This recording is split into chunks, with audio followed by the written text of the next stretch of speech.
अस्सलाम वालेकुम dear students. उम्मीद करता हूँ आप लोग खैरियत से होंगे। आज का जो हमारा टॉपिक है वो लीनियर और नॉन लीनियर बूलियन फंक्शन से रिलेटेड है और इसमें हम किसी भी बूलियन फंक्शंस को लीनियर और नॉन लीनियर प्रूव करेंगे कि वो कौन सी कंडीशंस हैं जिसके तहत कोई भी बूलियन फंक्शन लीनियर या नॉन लीनियर कहलाता है। तो लीनियर और नॉन लीनियर बूलियन फंक्शन का क्रिप्टोग्राफी में क्या रोल है, हम जितने भी पी बॉक्स जिसे परमुटेशन बॉक्स कहते हैं वो कंस्ट्रक्ट करते हैं लीनियर फंक्शन की बेस पर, और जितने भी हमारे पास सब्स्टिट्यूशन बॉक्सेस होते हैं या confusion component of block cipher भी जिन्हें कहते हैं या जिन्हें नॉन लीनियर कंपोनेंट भी बोलते हैं, वो तमाम के तमाम बेस करते हैं नॉन लीनियर बूलियन फंक्शंस के ऊपर। तो आज का टॉपिक काफ़ी इंपॉर्टेंट है कि हम गिवन किसी भी बूलियन फंक्शन को लीनियर और नॉन लीनियर किस तरह प्रूव कर सकते हैं या उसको वैलिडेट कर सकते हैं। मेरे पास एक बूलियन फंक्शन जो n इनपुट ले रहा है और 0 या 1 सिंगल आउटपुट दे रहा है, तो वो लीनियर कब कहलाएगा? वो लीनियर तब कहलाएगा जब ये प्रॉपर्टी सेटिस्फाई करेगा। यहाँ पर जो मेरी मुराद है वो सिंगल वैल्यूड बूलियन फंक्शन से मैं उठा रहा हूँ। तो ये प्रॉपर्टी जो भी फंक्शन सेटिस्फाई करेगा बूलियन फंक्शन वो लीनियर कहलाएगा। अब क्वेश्चन ये राइज होता है हमारे पास टोटल पॉसिबल लीनियर फंक्शन होते कितने हैं? अगर आपने देखा हो तो लास्ट लेक्चर में, तो हमारे पास टोटल पॉसिबल बूलियन फंक्शन कितने थे? बूलियन फंक्शंस हमारे पास, जिससे मैं bn से रिप्रेजेंट करता हूँ, 2 इनपुट पर 2 पावर n है, ठीक है। और अगर मैं कहूँ पॉसिबल लीनियर ln से अगर मैं डिनोट कर दूँ, टोटल पॉसिबल लीनियर कितने होते हैं? 2 पावर n होते हैं, ठीक है।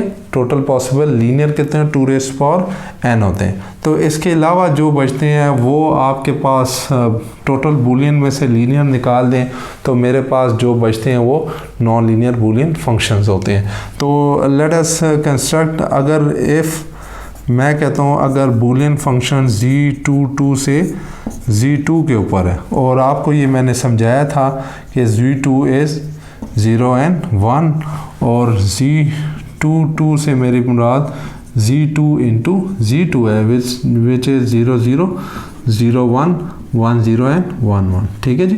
तो अगर मैं इसकी बात करूं तो इसका मतलब ये है फंक्शन आपका 2 इनपुट ले रहा और 1 आउटपुट दे रहा। तो let us understand with the help of one example how one can किस तरह बता सकते हैं हम कि कोई बूलियन फंक्शन जो है f है वो लीनियर है या नॉन लीनियर। तो चले मैं एक एग्जांपल करता हूँ।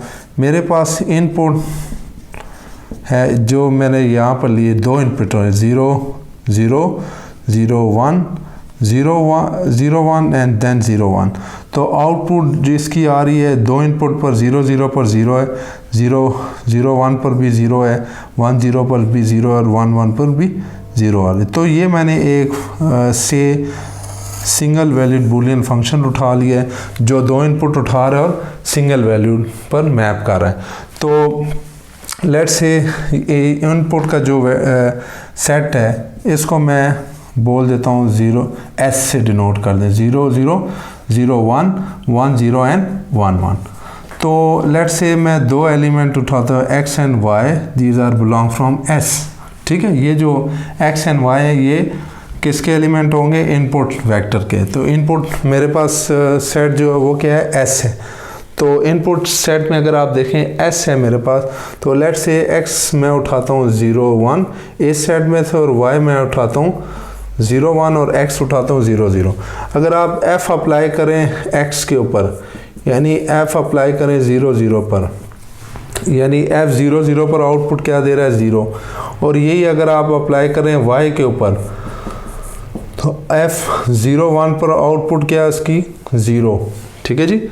तो सिमिलरली अगर यहाँ से अगर आप देखें x XOR y को, तो अगर इन दोनों को बिट वाइज XOR कर लें, 0 0 XOR विद 0 1, यानी इसको इसमें ऐड कर दें इस वाले को इसमें ऐड कर दें, बिट वाइज एक्सॉर है, एक्स कंपोनेंट को एक्स में ऐड कर दें और वाई को वाई में, तो अल्टीमेटली आपके पास क्या आ जाएगा 0 1। ठीक है जी।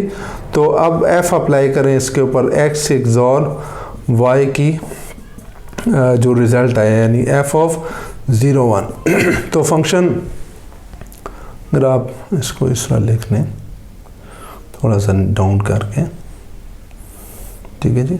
तो अगर आप इसको यहाँ से देखते हैं एफ ऑफ 0 1 पर अगेन क्या आउटपुट आ रही है मेरे पास 0। तो यहाँ से ये चीज़ हमें काफ़ी अपरेंटली नज़र आ रही है कि function f of x XOR y, f of x XOR f of y, ठीक है, ये दोनों बराबर है। क्यों बराबर है? इसका रिज़ल्ट क्या है? इस वाले का रिज़ल्ट मेरे पास 0 है, और इन दोनों का इंडिविजुअल ज़रा रिज़ल्ट देख लें आप, ये भी 0 है, यानी 0 0 एक्सॉर 0, तो 0 इक्वल टू 0। ठीक है जी। तो 0 इक्वल टू 0 आ गया। इट मीन्स ये जो मेरे पास बूलियन फंक्शन f है ये मेरे पास लीनियर बूलियन फंक्शन है। तो इस तरह के और कितने फंक्शन बनेंगे? मज़ीद मेरे पास 3 और बूलियन फंक्शन बनेंगे। वो होंगे किस तरह के? अगर मैं यहाँ पर इसको मज़ीद ड्रा करूँ तो वो किस तरह के होंगे? लाइक यानी कि मज़ीद वो कौन कौन से होंगे? अगर मैं यहाँ पर लिखूँ इनपुट यानी 0 0 0 1 1 0 एंड 1 1। एक और मैं जी फंक्शन लिखता हूँ, ठीक है, वो मेरे पास कौन से होंगे? 0 0 1 1। यानी ये कौन सा फंक्शन है? ये ऐसा फंक्शन है जो 0 0 पर 0 है, 0 1 पर भी 0 है, 1 0 पर 1 है और 1 1 पर भी 1 है। ये अगेन हमारे पास लीनियर बूलियन फंक्शन है। अगेन अगर मैं एक और बूलियन फंक्शन लिखूं तो वो कौन सा होगा? Linear Boolean function. तो इनपुट अगेन मेरे पास 0 0 0 1 1 0 एंड 1 1। तो इसकी आउटपुट या इसको मैं एच बोल देता हूँ, इसमें मैंने एफ बोला, इसको जी, इसको एच। तो इस केस में मेरे पास अगर मैं देखूँ तो ये 0 1 0 1, यानी इसका क्या मतलब है? इसका मतलब है 0 0 पर आउटपुट 0 है, 0 1 पर 1 है, 1 0 पर 0 और 1 1 पर 1 है। इसको भी अगर वह प्रीवियस जो मैंने इसके लिए सारा प्रोसीजर किया, अगर जी और एच पे भी वही प्रोसीजर अगर आप अप्लाई करें तो उसमें भी ये वाली करैक्टरिस्टिक जो है लीनियरिटी कंडीशन सेटिस्फाई होगी। सिमिलरली अगर आपने एक बूलियन फंक्शन एक्सॉर का नाम सुना हो, बूलियन फंक्शन एक्सॉर का नाम अगर आपने सुना हो, तो अगर मैं इसको इनपुट वेक्टर लूँ तो मेरे पास अगर मैं इसको 0 0 0 1 1 0 एंड 1 1, तो ये मैं ठीक है, इसे मैं कोई लेट से एफ